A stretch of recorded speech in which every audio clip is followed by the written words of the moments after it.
Hello guys! Kumusta na po kayo? Welcome back po ulit sa Lutong Pinoy sa Amerika at sa mga bago po din sa aming channel. Welcome po sa Lutong Pinoy sa Amerika. For today's video po, tayo po ay magluluto ng adobong buto-buto ng baka.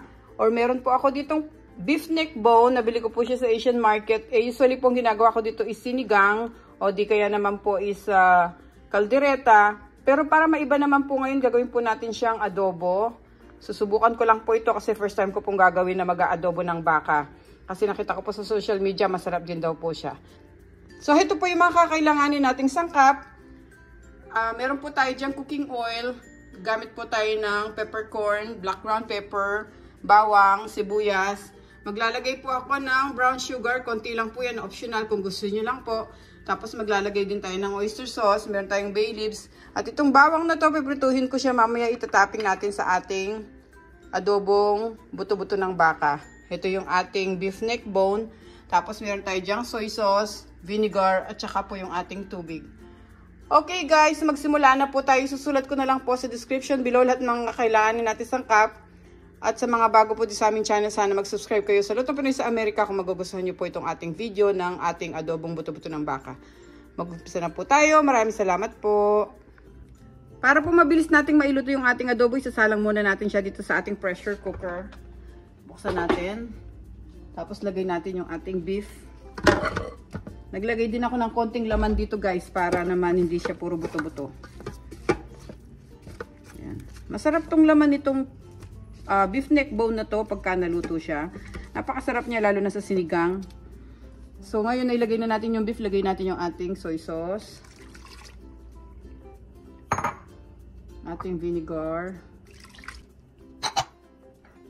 Lagyan din natin ng tubig. Tapos yung ating black ground pepper. Lagyan natin ng bawang.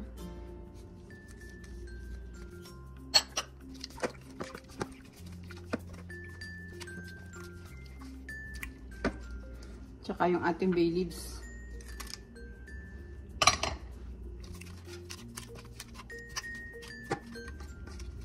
Yan.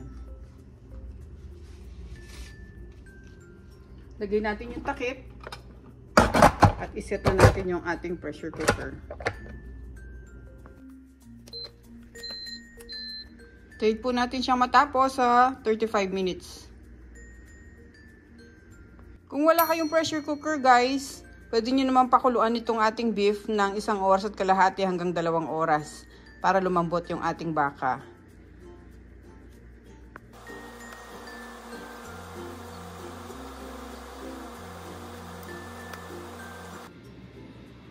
Okay guys, patapos na tong ating pressure cooker, i-off na natin siya. Tapos ilabas muna natin yung steam. Okay, tapos na rin yung steam natin. Pwede natin siyang buksan. Check natin kung malambot na yung ating beef.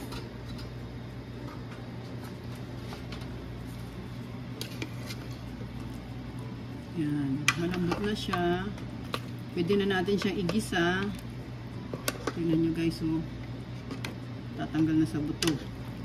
Okay. Kunin muna natin yung laman. Tanggalin natin dito sa sauce.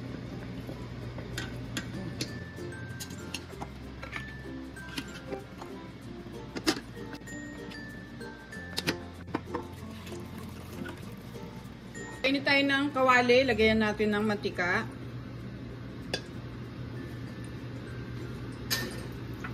Prituhin muna natin yung kalahati nitong ating bawang kasi pang toppings natin sa taas ng ating adobo mamaya.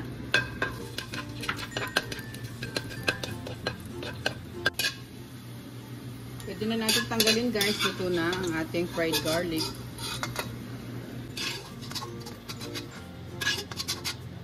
Yung susunod natin gagawin, lalagay ko yung ating beef para i-sear lang natin ng konti.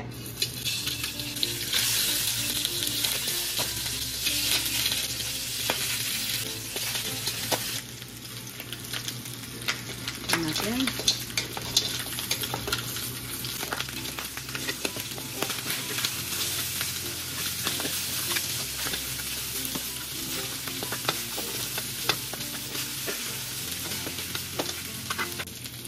Ngayon lagay muna natin sa gilid yung ating beef.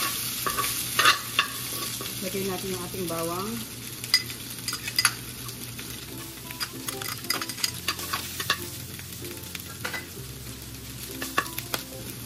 Sibuyas.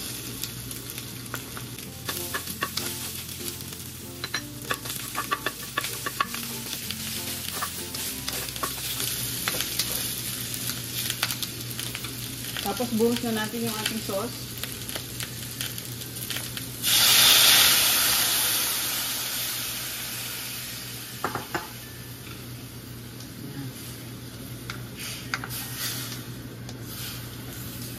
Sobrang lambot na yung ating beef, guys. Napakasarap na nito.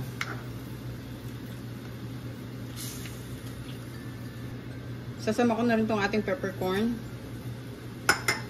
Yung ating brown sugar. Tapos lalagyan na rin natin siya ng oyster sauce bago natin siya pakuluan.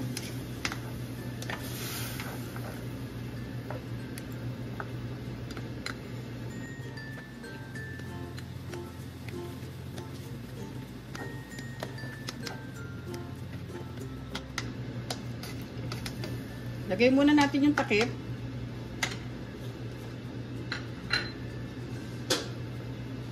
At hintayin natin medyo mabawasan yung sauce niya. After 5 minutes ng pagpapakulo natin, check natin. Yan, nabawasan na yung sauce niya.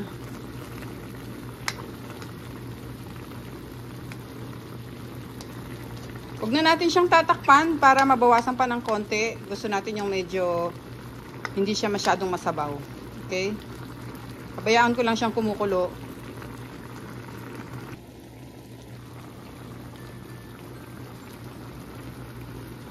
Okay guys, yan medyo na-drain na siya. Pwede na natin siyang tikman. Tignan natin kung okay na yung lasa niya, kung kailangan pa magdagdag ng asin or toyo. Para sa akin, okay na siya. Hindi na tayo magdadagdag. Yan. At pwede ko na rin siyang i-off. Kaya luto na tong ating adobong buto-buto ng baka. O yung ating beef neck bone adobo. Okay, i-off na natin at ilagay na natin siya sa ating serving plate.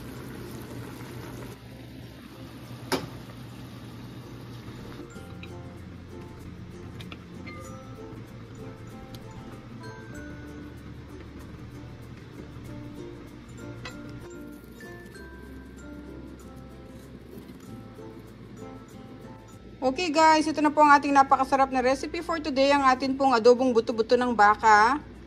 Masarap po ito guys. Sinubukan ko po siya bago ko po siya i-present sa inyo. Kasi first time ko rin po siyang ginawa. Pero napakasarap po niya.